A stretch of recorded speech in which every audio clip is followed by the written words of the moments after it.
Hey everybody, this is White Mojo Wolf. I want to do like a little quick video about Cyberpunk Phantom Liberty. Just kind of tell you my raw impressions of the game since I finished it about a couple days ago. I kind of let it sit and simmer a little bit before I kind of do one of these. Back here, I got a little footage rolling from the expansion. This is like the start of it, and basically. So let me get down to pricing real quick at the start, just kind of let you know how things stand as of this video. Um, right now, you can get everything on the Black Friday sales, but you need to pounce soon because around the end of November, they're done. So Cyberpunk is about $30 right now. Xbox and PlayStation both. That's the base game.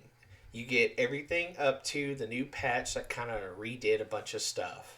And honestly, if you want to get into Cyberpunk and you don't know if you want to shell out that extra 30 for the expansion, hey, I would honestly just recommend just getting the $35 game. I think it's 30. Um, there's a whole lot of content. And later on, if you want Phantom Liberty, just wait on another sale. Now, if you do want to have everything, you're just kind of like a guy that likes to have it all. You can get, I think for about $50 or $60, you can get both the game and the expansion. I think it's 50, and I'd say that's best bang for your buck. But if you also like to have physical copies of games, I'm a little bit of both. It just depends which is cheaper, honestly. But um, if you're a person that likes the physical copies, they're going to come out with a version of the game. I think within the next couple of weeks that has Cyberpunk and the expansion as a game. Like it's basically like the complete edition, kind of like if you like last year on the video game sales, I got Witcher 3 Game of the Year edition. Still haven't played it. And it's like $10. Has all the expansions. But Witcher 3 is very much on my list. Quick shout out for Games with T. I went and watched his top 100 games countdown yesterday from 100 to 1. And I thought his list was very, very good. Very different than mine, but very good. I kind of hated to say half of the games on his top 10 I haven't even played yet. Like, there's a couple PS5 games I haven't played yet that I do own. I don't want to say which. Kind of want to give away his list. There's a Nintendo game that I really need to get my butt around and start playing. Of course, Elden Ring was up there. Of course, that's my number one. But anyway, his was a lot more modern games in his top 10. Anyway, I guess back to it. Cyberpunk Phantom Liberty. Let me just kind of tell you about it.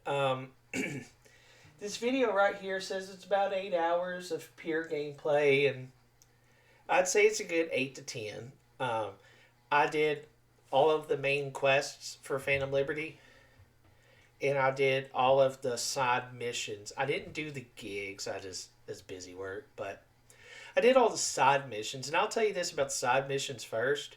They're very interesting, especially after you wrap up the main story. You have a chance to go to your fixer and basically shape up how the leadership of the town's going to be after the main events. Of Dogtown, the little area, not the whole city.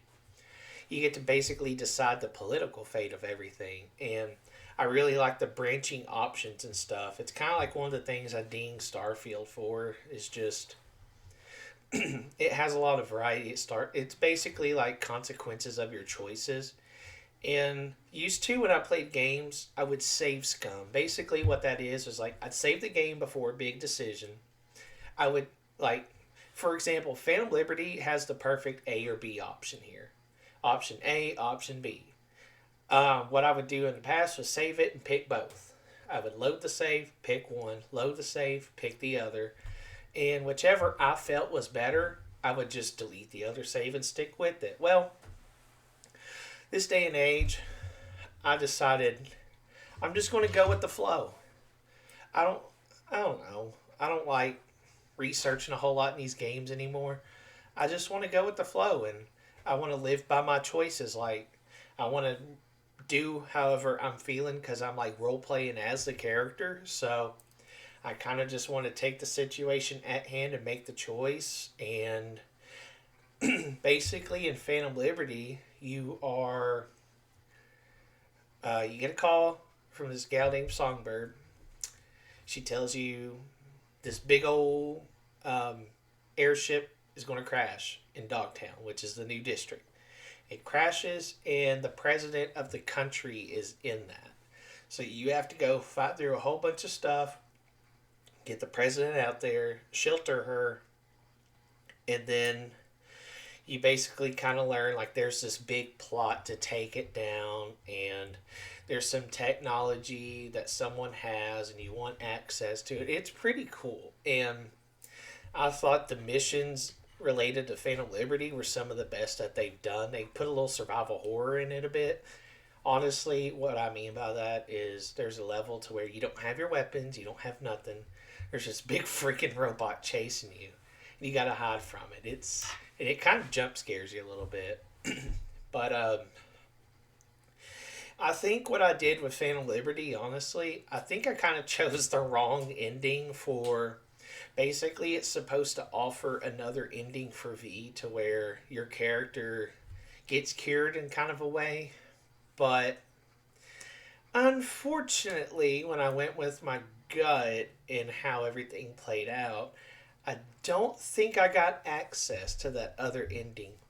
But I do think the choices I made were justified and make sense. So, you know, it's kind of not what I intended, but I enjoyed the outcome either way. The big addition, you know how like Keanu Reeves is Johnny Silverhand throughout the main game? You get Idris Elba as the main actor in this game, and whew, he does a good job. Like I'm watching Luther right now, and I like a lot of the movies he does. He's just a really good actor. Um, anyway, um, I thought he was a great character. Songbird was a great character. Like Cyberpunk, what it does better than other games like Starfield and some of these other open world is that they just make you care about the story a bit more. And all the side quests are story heavy. And like you might not get this epic gun for doing it. You might not get a crap ton of credits or whatever, but you know what? You get a pretty nice little story to go with it. So that's your incentive. And that kind of segues me to the next video I'm going to do, where I'm going to talk about games and like how you approach these monstrously sized games these days. But for now, I just wanted to get on here and tell you that I think Phantom Liberty is a solid expansion. And now that we've kind of separated ourselves from the hype and it's been a couple of months, my honest recommendation is if you have Cyberpunk already and have not played it for a while like me, go ahead and get that expansion and have fun. Plus, the core updates of the game are fun as hell. My character was let's see, she's a character that was maxed out in reflexes and technical ability, so she had a lot of cyberware modified into her, and I had the mantis blades installed to where like they're these blades that come out of your arms and you can just like fight people that way. And then I also put points to where her assault rifles and her submachine guns are her best weapons. Like I was very gung ho action star type of playthrough, and it's pretty fun. It's a lot more fun than my original one where I just kind of sit back and hacked everybody. And I tried to stealth it. Screw stealth. I don't care for it. But other than that, I highly recommend it. Like I said, if you already know Cyberpunk, you already know you're going to like it, it's easy no-brainer. But if you're hesitant, if you haven't even played Cyberpunk, my honest recommendation, just get the base game right now. It's $30. You're going to get your money's worth out of it. But just keep in mind, like if you got family and stuff, it's a very mature game. Like it definitely deserves its M rating. So keep that in mind. Other than that, though, it's pretty dang good. And everybody I see talks about how The Witcher is better than Cyberpunk. And Cyberpunk's one of my top 10 games, so I'm sitting here thinking, if Cyberpunk's this good, then how good is The Witcher 3? So, something I got to investigate soon. Other than that, y'all, that's pretty much all I had. I highly recommend it one more time if you. But If you're hesitant, just get the base game. Don't worry about it right now. But it's still good. So, other than that, White Mojo Wolf signing out. I'll see you next time. See ya.